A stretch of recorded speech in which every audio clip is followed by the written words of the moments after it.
que hubieran pensado los ciegos si el Señor a lo largo de su ministerio no hubiera sanado más que cojos o leprosos, pobrecito, ¿no?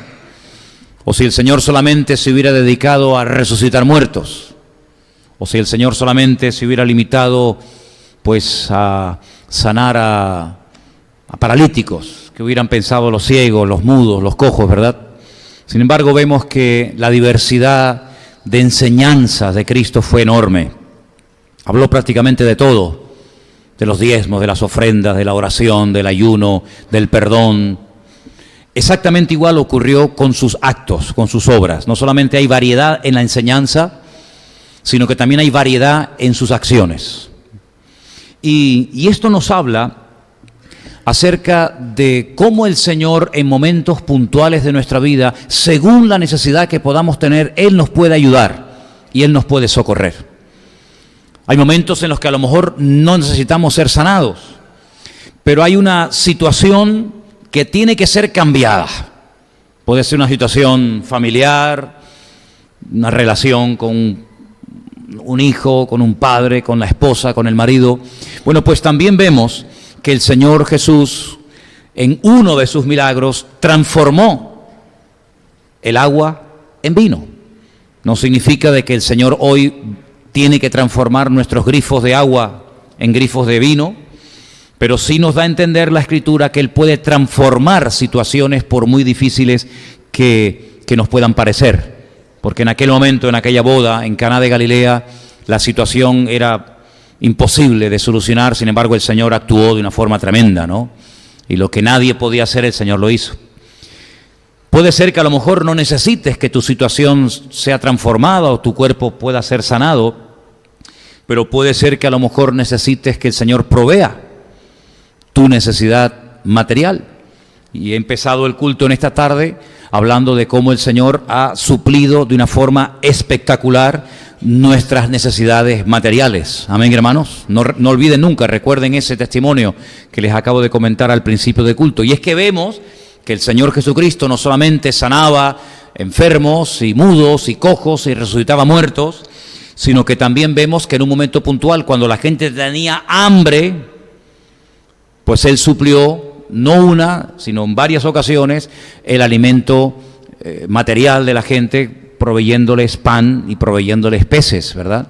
Luego vemos al Señor sanando todo tipo de dolencias y enfermedades, transformando situaciones que humanamente hablando era imposible que cambiaran, pero también vemos al Señor a veces libertando a gente que no estaba enferma físicamente hablando, no tenían un problema, digamos, material, de comida, de alimento, pero sí tenían un problema de tipo espiritual.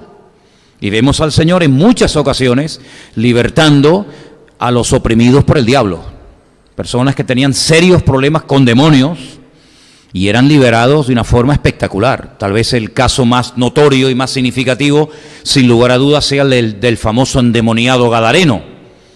Hubieron otros casos, ¿verdad? Pero el del endemoniado gadareno fue espectacular porque era un hombre enajenado, un hombre imposible de dominar, de controlar. Dice que vivía en los cementerios haciéndose daño, lo ataban con cadenas y las rompía.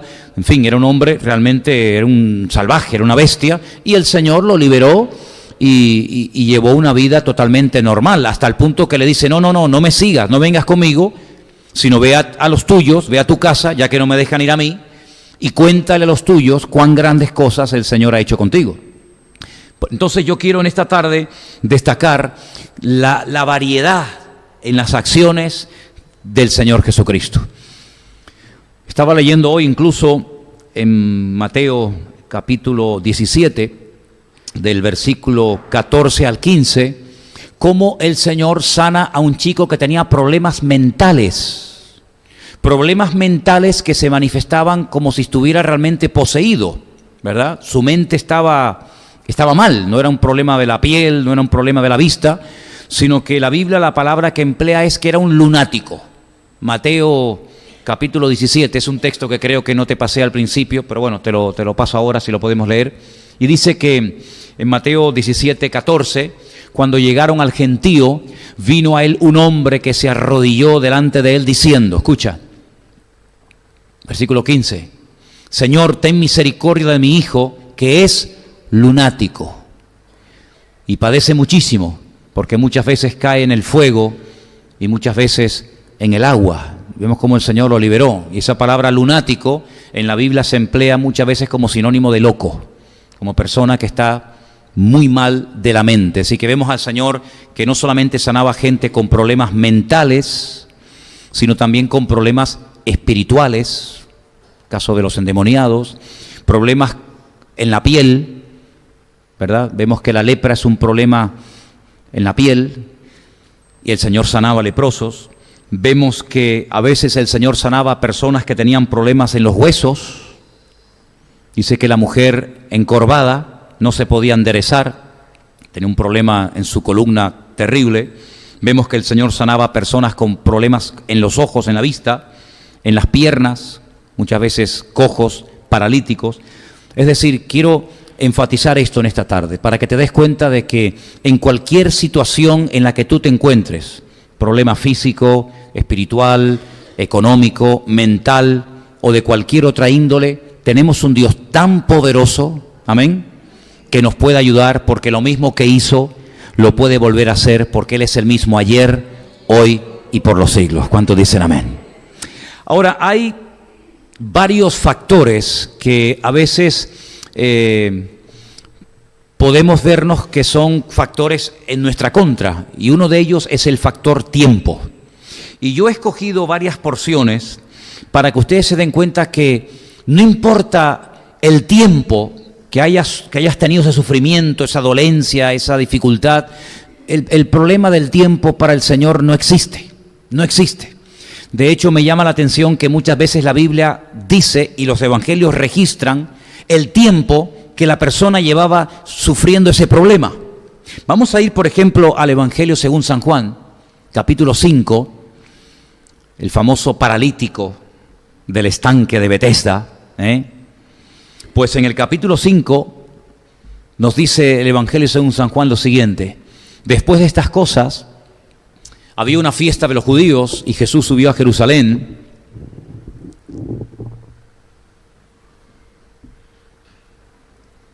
Nos quedamos en Jerusalén y vamos a ver lo que pasó con la visita del Señor en Jerusalén. Ahí estamos.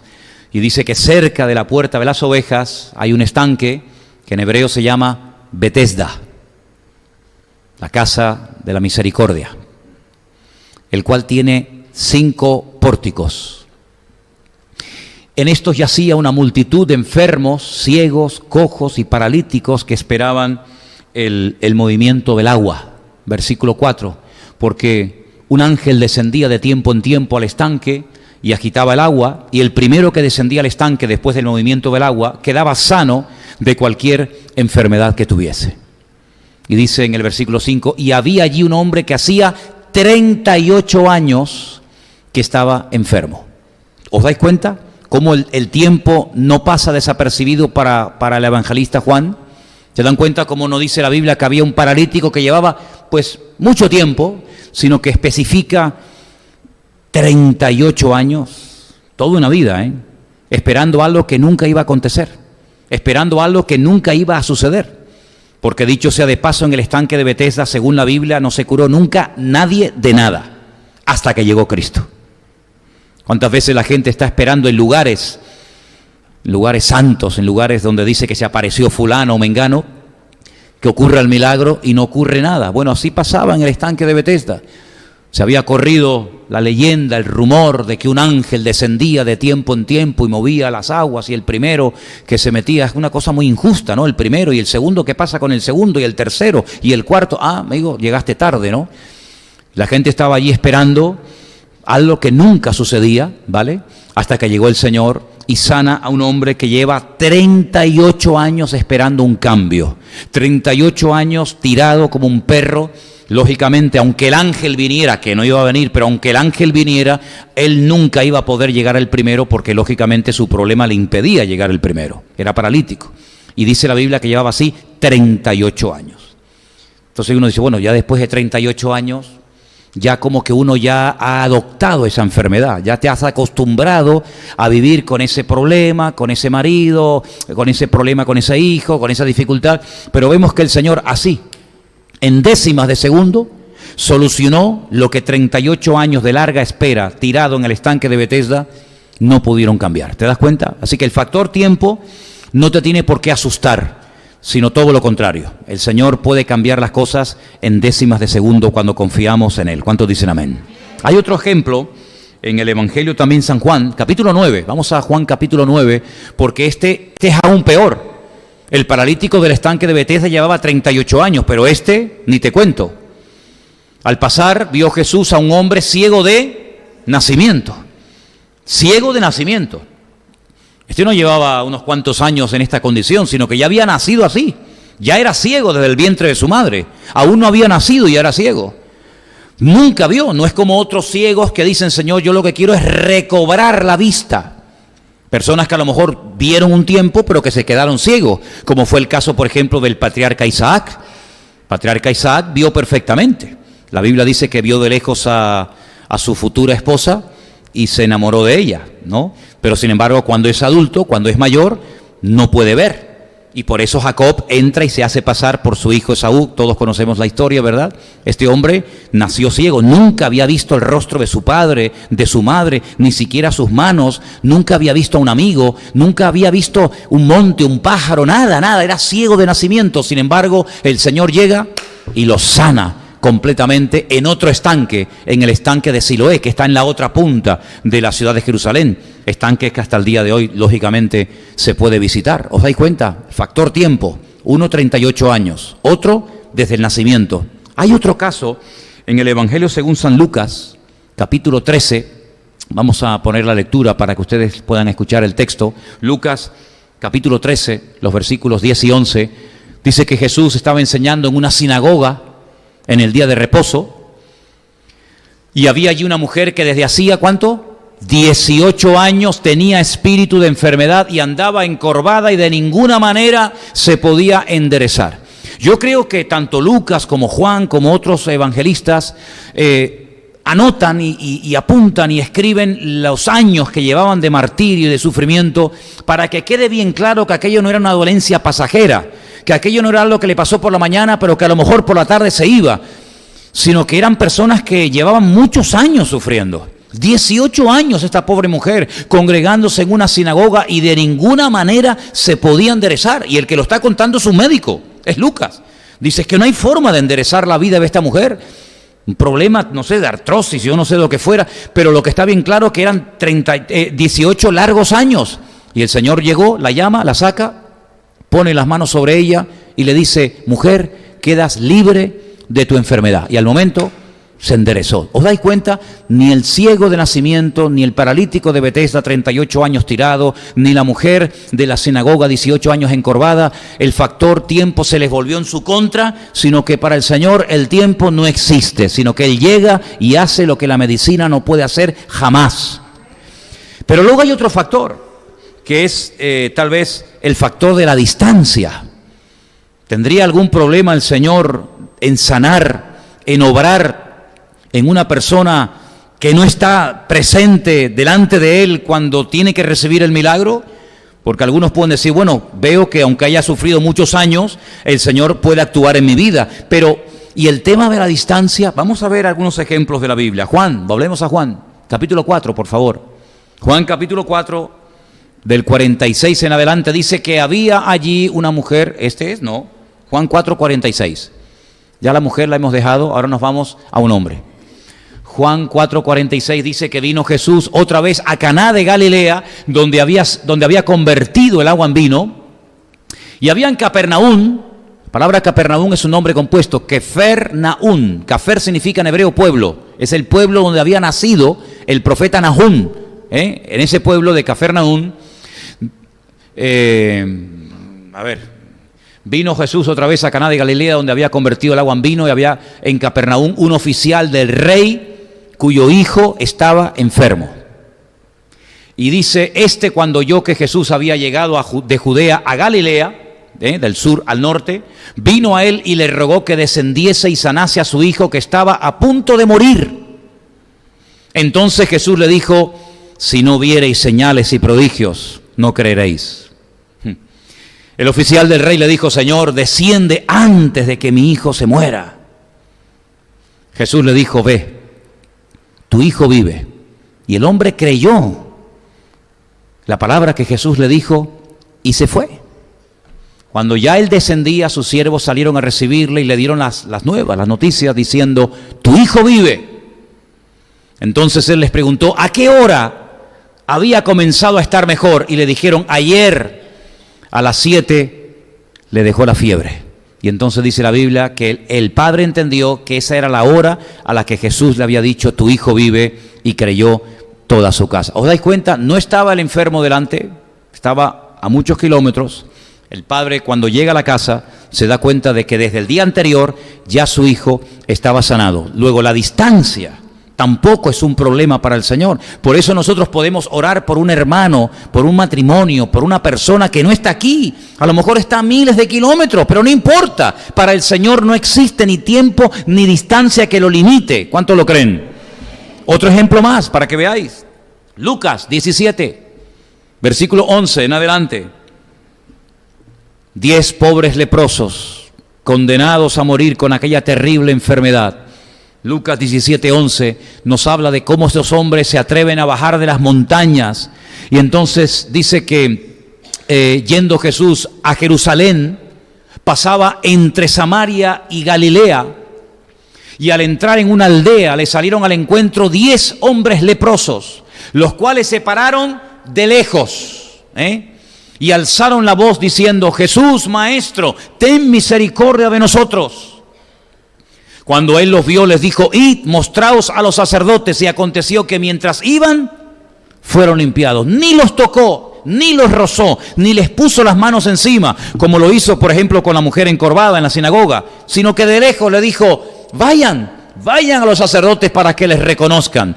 Los sacerdotes eran los que reconocían cuando una persona tenía que dejar el pueblo, tenía que marcharse porque había contraído esta enfermedad contagiosa, y al mismo tiempo, en el supuesto e hipotético caso de que uno dijera que había sido sanado, tenía que volver a ser reconocido por el sacerdote, tenía que entrar en un largo periodo de cuarentena. No voy a explicar ahora todo lo que tenían que hacer porque es un largo proceso, y era el que volvía a admitir al leproso en la comunidad. Y en este caso, ellos, sin ser sanados, ya lo puedes quitar si quieres, por favor. En este caso, ellos, sin ser sanados, sin sentir absolutamente nada, sin ser tocados por la mano del Señor, en obediencia, dicen: bueno, dice que vayamos a los doctores, dice que vayamos a los sacerdotes, pues vamos, a ver qué pasa. Y mientras van caminando, se produce el milagro. Un milagro a la distancia. Luego, el factor tiempo y el factor distancia no tiene por qué limitarte, ni asustarte, ni atemorizarte, porque el Señor no lo limita nada ni nadie. ¿Cuántos dicen amén, hermanos? Por lo tanto, vemos que el Señor cambia vidas, sana enfermos. El Señor responde fácilmente al clamor de su pueblo. No importa lo desesperado que nos encontremos. Es más, yo me atrevería a decir que es en esa oración de angustia, en esa oración de urgencia, en ese clamor profundo, donde nos quebrantamos y clamamos al Señor, donde parece como que el Señor actúa más rápidamente, ¿no? Hay un salmo muy bonito que incluso lo hemos cantado en alguna ocasión aquí en la iglesia, que dice: desde la angustia invoqué al Eterno y Él me respondió. ¿Cuántos dicen amén? Por lo tanto, vemos que en la palabra de Dios no hay nada que limite al Señor. No hay nada que limite a Dios. Ahora, algunos pueden pensar: bueno, ni el tiempo, ni la distancia, pero ¿y la muerte? Porque yo he oído muchas veces, por lo menos antes se decía: para todo hay remedio en la vida, menos para la muerte. Eso lo decía mucho mi madre. Pues se equivocaba, porque también para la muerte hay solución. Porque la Biblia dice en una de las cartas que Pablo le escribe a una iglesia que estaba pasando un momento muy difícil debido a las persecuciones en la ciudad de Tesalónica, que nosotros no somos como los que no tienen esperanza. Porque si creemos que el Señor murió y resucitó, así también traerá el Señor a los que durmieron en Él, ¿verdad? Y entonces dice que después resucitaremos y recibiremos al Señor en las nubes para estar por siempre, por la eternidad con Él, ¿no? Sin embargo, en aquellos tiempos se creía que la muerte era el fin de todo, sobre todo a partir de las 72 horas. En la mentalidad judía se creía que el alma abandonaba a la persona a los 3 días y ya nunca más, hasta el día postrero, hasta el día de la resurrección, la persona volvería a la vida. Sin embargo, hay un pasaje en la Biblia, y sé que ya sabéis de lo que estoy hablando, se encuentra también en Juan capítulo 11. Un hombre que vivía en un pequeño pueblo llamado Betania, del cual probablemente hablemos el domingo. Y en Juan capítulo 11, del versículo 1 al 6, escuchen esta historia porque es muy interesante, porque es una resurrección más, pero con una diferencia muy significativa. Y es que las otras resurrecciones, los otros milagros de resurrección que ya había hecho el Señor, eran personas que habían muerto o en ese mismo día o prácticamente en ese mismo momento. Sin embargo, esta resurrección es diferente. Porque dice la Biblia que había uno que estaba enfermo, que se llamaba Lázaro, vivía en Betania, la aldea de María y de Marta, su hermana. Y María, cuyo hermano Lázaro estaba enfermo, aquí hay un dato muy interesante. Esa María, que era la hermana de Lázaro, fue la que ungió al Señor con perfume y le enjugó los pies con sus cabellos. Yo no sé cuántos recuerdan la historia, pero hay un momento en el que Jesús está en una casa y llega una mujer y con un vaso de alabastro de nardo puro, de aquello era un dineral, se lo derrama totalmente al Señor, y uno de sus discípulos hace el siguiente comentario: menudo desperdicio. Y ese comentario lo oyó el Señor. Porque lo haya hecho en voz alta o en voz baja, lo que decimos el Señor lo oye. ¿Y cómo se atreve Judas, uno de los discípulos de Cristo, a decir: por favor, te has pasado? Esto es un desperdicio. Esto se podía haber vendido aproximadamente, y ya saca las cuentas, alrededor de 300 denarios. Y se podía haber dado algo a los pobres. Y dice Juan, no es que tuviera mucha carga y mucha preocupación por los pobres, ¿no? Sino que como era ladrón, metía la mano en la bolsa y decía: me podía haber llevado yo un buen pellizco, ¿no? Con estos 300 denarios.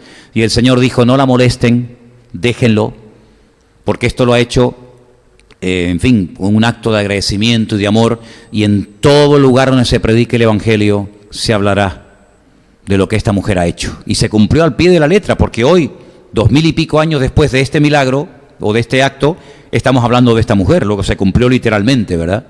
Bueno, pues, para más Inri, esta mujer había demostrado una devoción y un amor por el Señor espectacular. Así que enviaron las hermanas, Marta y María, a decirle al Señor: Señor, he aquí que el que amas, como diciéndole: oye, si lo amas, no dice ven a ayudar a Lázaro, sino ven al que amas, está enfermo.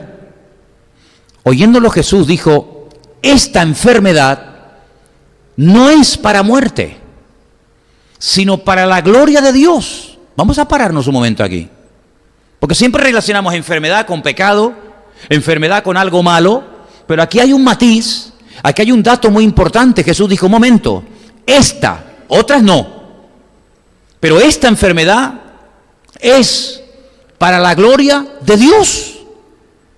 Luego hay enfermedades que son para la gloria de Dios. Bueno, ¿no lo veis ahí o qué? ¿Está más claro que el agua? Pues si con la enfermedad que el Señor ha permitido en mi vida o en la vida de cualquiera de nosotros puedo glorificar a Dios, bienvenida sea. Porque si lo que queremos es darle gloria a Dios, se la daremos en vida, en muerte, sanos, enfermos, solteros, casados, viudos, separados, viejos, jóvenes, adolescentes, me da igual. Pero si es para la gloria de Dios, pues gloria a Dios. Y Jesús dijo, esta enfermedad no es para muerte. Es decir, la muerte no se va a llevar la medalla, la muerte no se va a llevar el galardón, sino que esta enfermedad es para la gloria de Dios, y añade, para que el Hijo de Dios sea glorificado por ella. Es decir, esta enfermedad lo que va a traer es gloria al Hijo. ¿Cuántos dicen amén? Jesús amaba a Marta y a su hermana y a Lázaro, no solamente a Lázaro, sino a las hermanas. Cuando oyó pues que estaba enfermo, ¿qué hubieras hecho tú? Nuestra hermana Cordy me hablaba esta mañana de que su papá está muy enfermo. Este hermano que ha estado con nosotros aquí en la iglesia en varias ocasiones, lo conocemos, ¿verdad? Probablemente a lo mejor tenga que salir de viaje mañana o pasado mañana o la próxima semana, porque está enfermo y hay que ir. Bueno, ¿y el Señor qué hace? Pues cuando oyó que estaba enfermo, se quedó 2 días más en el lugar donde estaba. ¿Cómo? Si Marta y María no van a molestar al Señor por un resfriado, por un dolorcito pasajero de cabeza.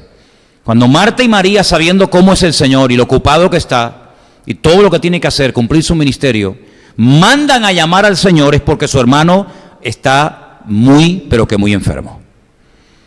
Entonces ellas le llaman porque dice, oye, vente pronto que se nos va, vente pronto que se nos muere. Pues el Señor, en vez de actuar inmediatamente, se queda 2 días allí, y en el versículo 17 de San Juan capítulo 11, dice, vino pues Jesús y halló que hacía ya 4 días que Lázaro estaba en el sepulcro. Entonces ya se acabó, ya no estamos hablando del factor tiempo, ya no estamos hablando del factor distancia, estamos hablando ya de palabras mayores. Esto es la muerte. Y además, para más INRI, 4 días después. Si ellos creían que al tercer día el alma se iba y llega al cuarto, ya no hay nada que hacer. ¿Te das cuenta cómo somos los seres humanos? Que a veces tenemos una fe un poco rara, una fe un poco extraña, y tanto una como la otra le dicen exactamente lo mismo al Señor. Parece que se hayan puesto de acuerdo. Si hubieras estado aquí cuando te mandamos a llamar, nuestro hermano no estaría muerto. ¿Qué le están diciendo diplomáticamente al Señor? Mi hermano murió por tu culpa. ¿Sí o no? Si tú hubieras estado aquí cuando mi hermano estaba enfermo, mi hermano hoy estaría sano. Pero como no estuviste cuando tenías que haber estado, sino que llegas tarde, hoy mi hermano es pasto de los gusanos y es presa de la muerte. Luego, perdona Señor, pero nos ha fallado. Perdona Señor, pero has llegado tarde. Y entonces cuando el Señor le da una declaración a estas hermanas tremenda, dice algo que nunca había dicho, pero parece que es necesario recordárselo. Dice, pero vamos a ver, yo soy la resurrección y la vida. El que cree en mí, aunque esté muerto, vivirá. Y claro, ahí viene esa fe extraña que a veces, no sé, se ha apoderado de nuestra alma, de nuestro vocabulario, y saltan y dicen, no, si yo sé que mi hermano va a resucitar, si yo soy judía, yo creo en las escrituras, yo leo la Tanaj, yo leo el Antiguo Testamento, y yo sé que la resurrección es bíblica, algún día todos resucitaremos, lo leí en Daniel, lo leí en los Salmos, yo lo sé, pero ¿resucitará cuándo? En el día postrero, cuando resuciten todos, Abraham, Isaac, Jacob, Daniel, Jeremías, mi hermano. Y el Señor le dice, no, Marta, no, María, yo no te estoy diciendo eso. Yo no te estoy hablando del futuro, yo te estoy hablando de ahora. Vamos, ¿dónde está? Vamos al cementerio. Y cuando llega al cementerio, todavía siguen con aquello de que no puede ser, de que no puede ser. Y el Señor dice, vamos a ver, les voy a demostrar lo que recién les acabo de decir, que yo soy la resurrección y la vida. Así que por favor, María, por favor, Marta, quítenme la piedra, están tardando. Y le vuelven otra vez a dar otro consejo al Señor. Señor, es que mi hermano hace 4 días que murió, como si él no lo supiera. Es que hiede, ya tiene que estar corrompido, ya hay un olor ahí arriba, ahí dentro tremendo. Y entonces el Señor, ¿qué hace? Se echa a llorar. Se echa a llorar. Como diciendo, pero bueno, pero ya, ¿qué más les puedo decir? ¿Qué más les puedo enseñar que no hayan oído? Y es entonces cuando el Señor tiene que hacer un milagro tremendo que está por encima del tiempo, por encima de la distancia y por encima de la muerte, porque por ahí hay una declaración tremenda que Pablo la registra en una de sus cartas a los Corintios, donde le dice, ¿dónde está, oh muerte, tu aguijón? ¿Dónde, oh sepulcro, tu victoria? ¿Te das cuenta? Así que nuestra fe no se puede ver en ningún momento afectada por ese virus de decir, es que ya hace mucho tiempo, ya es muy difícil, ya hace mucho tiempo que se apartó de los caminos del Señor. Él iba de niño a la escuela dominical, ella venía a la iglesia, pero claro, ya lleva 20 años sin congregarse, ya sabe Dios, si le hablamos capaz que tiene una rebeldía dentro tremenda, y entonces le damos más credibilidad al factor tiempo que al poder de Dios, como si para el Señor el tiempo fuera un problema. ¿Te das cuenta? ¿Cuánto tiempo necesitó el Señor para crear el cielo y la tierra? ¿Cuánto? ¿Cuánto tiempo necesitó el Señor para crear una estrella? Dice, no, es que el universo tiene no sé cuántos millones de años. Bueno, para ustedes sí, porque ustedes necesitarían cientos de miles de millones de años para decir, esto ha salido con el factor tiempo, pero para el Señor dijo, sea la luz, y fue la luz, así al momento. ¿Qué te parece? La distancia tampoco es un problema para el Señor, no importa, hasta una persona que no necesitaba ningún milagro, ninguna transformación, lo ve y le dice, escuchen chicos, miren, fíjense en ese chico, fíjense en este muchacho. Este es un verdadero israelita. Y este hombre se le queda mirando y dice, pero si nosotros nunca nos hemos visto las caras, es la primera vez que nos encontramos. ¿Cómo sabía el Señor? Porque el Señor lo sabe todo. Dices que yo te vi cuando estabas debajo de la higuera. Yo no sé lo que estaba haciendo debajo de la higuera, yo no sé lo que significa eso, yo te vi debajo de la higuera, pero lo que está bien claro es que a Natanael lo reventó y le dijo, Dios mío, Señor mío, y le dijo, no te sorprendas, porque a partir de ahora vas a ver cosas mayores, ¿te das cuenta? Por lo tanto, lo que tenemos que partir de la base es que cuando oramos, Dios oye. ¿Cuántos dicen amén? Por eso David le puso a uno de sus hijos, Eli Shama, que significa Dios oye. Pero bueno, está bien saber que Dios oye, amén, hermanos. Está buenísimo. Yo saber que cuando yo oro, cuando nosotros oramos, el Señor nos oye, eso es una bendición espectacular. Pero ¿y si no me responde? No, pero es que cuando Él te oye, es porque Él te va a responder, porque si no es que ni te oiría. No es que tú le cuentas algo al Señor, Él lo oye, pero dice, hazte el loco, ni caso. No. La promesa dice, esta es la confianza que tenemos en Él, que si Él nos oye, sabemos que tenemos las peticiones que le hayamos hecho. Él no te va a oír para no responderte. Puede ser que la respuesta no sea de tu agrado, como el otro día nuestro hermano Anderson nos compartía. Puede ser que la respuesta sea un no, pero no significa de que no te haya respondido, porque el no también es una respuesta, como el sí también lo es. Pero el silencio no es ninguna respuesta. Cuando Dios te oye es porque Dios te va a responder. Porque dice que esta es la confianza que tenemos que desarrollar y mantener en el Señor. Que si Él me oye, Él me responderá a la petición que le hayamos hecho conforme a su voluntad, evidentemente, ¿no? Por lo tanto, hermanos, cuando nos encontremos en cualquier situación, de la índole que sea, física, espiritual, mental o lo que sea, podemos tener la completa seguridad de que el Señor, cuando clamamos a Él, Él nos está escuchando. Y esa es la garantía de saber que el Señor va a responder a mi favor. Porque si hay algo que el Señor nos ha demostrado clarísimamente en todos estos años y a lo largo de nuestra vida, es que Él se interesa por nuestras cosas. ¿Cuántos dicen amén? Él tiene mucho interés en tus hijos. Si Él te los dio, si Él fue el que te los dio, ¿cómo no va a tener interés por Él, por ellos?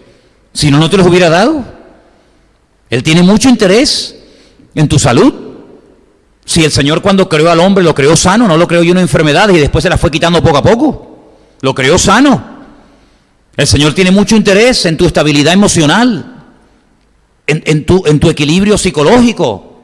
¿Cómo va a querer el Señor que seas un perturbado, que no duermes, pesadillas, cosas raras, se me va la memoria, ahora entiendo? No, el Señor te quiere tener en perfectas condiciones. Y dentro de la edad que cada uno pueda llegar a tener, dentro de esa edad, lo mejor posible, porque esa es la voluntad de Dios. No relacionemos edad con enfermedad, eso es mentira. ¿Qué pasa? ¿Que los jóvenes no se enferman?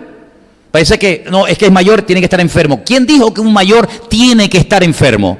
Porque en el hospital hay niños con 7, 8, 9 años que están enfermos y están muriendo de enfermedades que gente con 80 años no tiene. Luego no relacionemos cosas que la Biblia no las asocia, como decir, no, es que es rebelde porque es joven.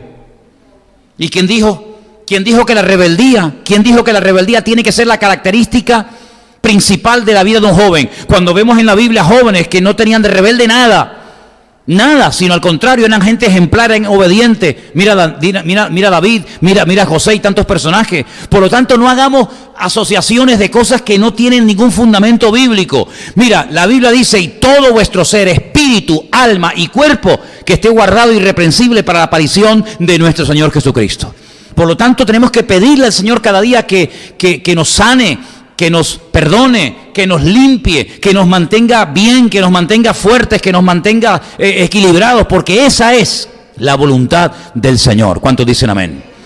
Y luego hay enfermedades raras en la Biblia, no todos son ciegos y mudos y paralíticos. Luego hay enfermedades raras. Por ejemplo, hay uno en la Biblia que la Biblia dice que era un hidrópico. ¿Habéis leído ese pasaje? Dice que era un hidrópico. Eso está en la Biblia suya también, ¿o no? ¿Y qué es la hidropesia? La hidropesia es una retención exagerada de líquidos en los tejidos del cuerpo. Ponga internet ahí, ponga hidropesia y va a haber gente que tiene las piernas, el estómago, los brazos, los dedos, la cara, una inflamación fuera de lo normal, y no es por gordura, es por retención de líquidos. Y esa enfermedad, la hidropesia, va acompañada de diversas enfermedades que terminan afectando negativamente al corazón, a los riñones, al aparato digestivo. Y uno dice, ¿y esas enfermedades tan raras de retención de líquido, de una persona totalmente hinchada, eso existía en los tiempos de la Biblia? No, claro, mijo. Dice que el Señor un día tuvo que sanar a una persona que era un hidrópico. En otras palabras, ¿te das cuenta cómo la Biblia menciona enfermedades de la piel, enfermedades de la vista, enfermedades de retención de líquido, enfermedades de toda índole, para que sepamos en todo momento que no hay área de la vida del creyente, de un hijo de Dios, que el Señor pierda el control sobre ella? ¿Te das cuenta? Cómo el Señor a veces en su palabra hacía diferentes cosas para que si en un momento puntual de la vida nos encontremos en una situación parecida a las que leemos en la Escritura, tengamos la base suficiente para darnos cuenta de que nuestro Dios nos puede echar una mano en un momento determinado. Incluso, y quiero terminar con este ejemplo, dice la Biblia que un día había un hombre que estaba tan mal que ni siquiera se podía valer por sí mismo. No me refiero al que acabo de hablar, el paralítico de Betesda, me refiero a aquel pobre hombre que vivía tirado en una camilla, que aunque quisiera ir a donde estaba el Señor no podía, pero gloria al Señor que tenía amigos. Hay un proverbio que dice que hay amigos que son mejor que hermanos, y este tenía 4 amigos que se informaron de dónde estaba el Señor, y mira tú por dónde estaba ese día en el pueblo donde este hombre vivía. Y los amigos lo agarran y se lo llevan, y ese día el Señor no está predicando al aire libre, ese día está en una casa. Y claro, se ha corrido la voz y la casa se ha llenado hasta arriba de gente, de tal manera que ya no cabe ni un alfiler, como se suele decir. Pero en aquellos tiempos las casas no eran de hormigón, ¿no? Sino que eran como de paja, de hoja de palmera, eran muy sencillas. Y entonces dice que en vez de desanimarse, en vez de derrumbarse por los obstáculos aparentes, estos 4 hombres con el paralítico, fíjate tú que no se les caiga el paralítico, ¿no? Qué cuidado, qué equilibrio. Tuvieron que subir arriba, romper un poquito el techo con todo lo que caería abajo, y el Señor, en vez de molestarse, en vez de enfadarse, decir, oye, estén quietitos, por favor, que me está entrando tierra en los ojos. Se queda callado, descuelgan al paralítico y el Señor lo sana por dentro y lo sana por fuera, porque dice, cuando vio la fe de ellos. Ese ellos incluye al paralítico? ¿Esa fe es la de los 4 amigos que tenían fe para que su amigo enfermo pudiera ser sanado? ¿Por qué no? ¿Cuántas veces hemos orado por gente que no tiene fe? ¿Se puede orar por gente que no tiene fe? Sí. Seguramente que cuando oraron por nosotros en algún momento de la vida, nos enteraremos en la otra vida, seguramente no era cuando estábamos en lo mejor y cuando estábamos, a lo mejor, sabe Dios, revolcándonos en el mundo, pero alguien tuvo la fe de que si oraba por esa mujer, por ese joven, por ese niño, por ese matrimonio, Dios podía cambiarlos y hacer una obra, y hoy estamos aquí. Entonces yo no sé si cuando dice, cuando dio la fe de ellos, incluye a los 5, a los 4 sanos y al enfermo, o incluye solamente a los 4, no lo sé.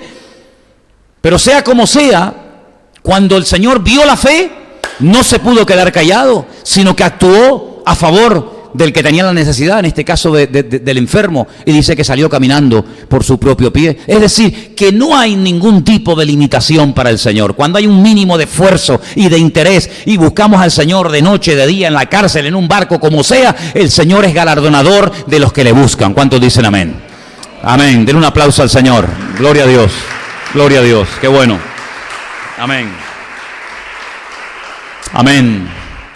Pues hermanos, no sé cuál es su necesidad, pero sea cual sea, creo que ha quedado bien clara que el Señor es un Dios amplio, poderoso, y que Él tiene todo el poder y toda la autoridad para sanar, para liberar, para bendecir, para prosperar, para restaurar, para lo que sea, porque el ministerio de Cristo era y es tan amplio que nadie se queda excluido.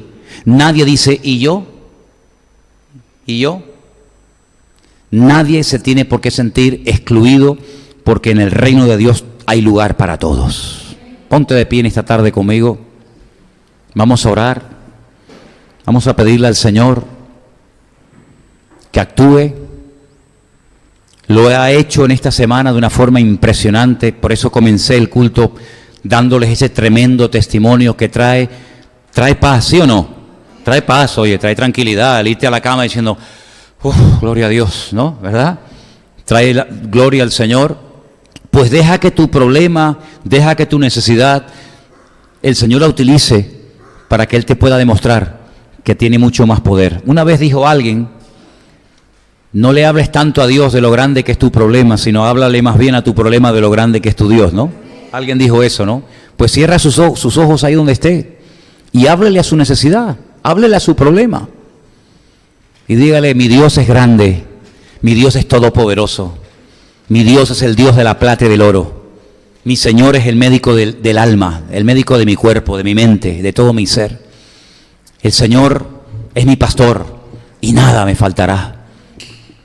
Si me hace falta luz, Señor, tú eres mi luz y mi salvación. Si no sé qué camino escoger, Jesús dice, yo soy el camino.